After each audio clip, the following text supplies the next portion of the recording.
is a line of no salt added. It's a red label, and they have several different products. And it is low in sodium. It doesn't have potassium added. It's just the vegetable in it, so good product. Lots of different, it comes in green beans, mixed vegetables, beets, etc. Corn is high phosphorus, as well as peas can be high phosphorus, just to let you know about that. Behind you, we have canned fruits. Remember, you want to drain those. If you use regular canned vegetables, you want to rinse it and drain it. Rinse off the sodium. Low sodium soup, and it is higher potassium. We decided that you're better off to make your own homemade soup. White rice, white pasta, white bread. And the reason for that is brown rice, whole grain breads have phosphorus in them. You know, it doesn't have to be all like white light bread. It can be French bread, it can be Italian bread, so it can be variations on that, but not the 100% whole grain. That usually would be healthy, and usually as a dietitian I would recommend it, but because of the phosphorus, you want to go with white rice, white pasta versus whole grain. Kroger in water tuna. Rinse it off, good protein, good way for a lower sodium product. When you're adding salad dressing to your salad, you're also adding a lot of different nutrients to your salad, which one of those is sodium, which can be very high in a lot of salad dressings. Were you guys aware of that? I just want to make you guys aware of that, and that we found one creamy salad dressing called a Braswell's Vidalia Onion Peppercorn. It's low in sodium, and then also onions are low in potassium. So this is a great one to choose.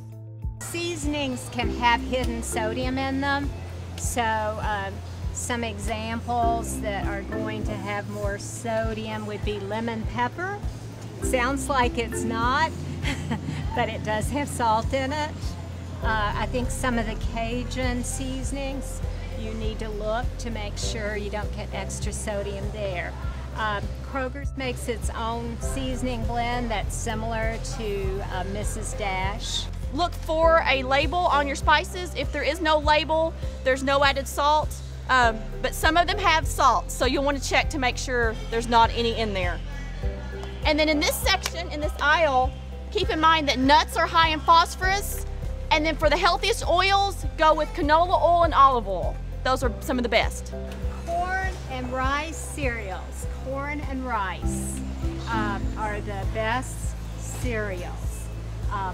Again, whole grain and bran are high in phosphorus. So just to look on the shelf, Corn Flakes, Rice Krispies, lots of different cereals. But again, you could use on your label reading tip sheets, it tells you how to look at the label and pick out the best product. And so look at that percent daily value, add a 0 to the percent, and that will tell you how much phosphorus is in there. So that's a very good tool to use, even better than looking for PHOS in the ingredient label. Graham crackers, vanilla wafers are okay cookies. Unsalted pretzels, and they do usually have the Snyder's unsalted pretzels here. Also, there's unsalted oyster crackers is another low sodium product.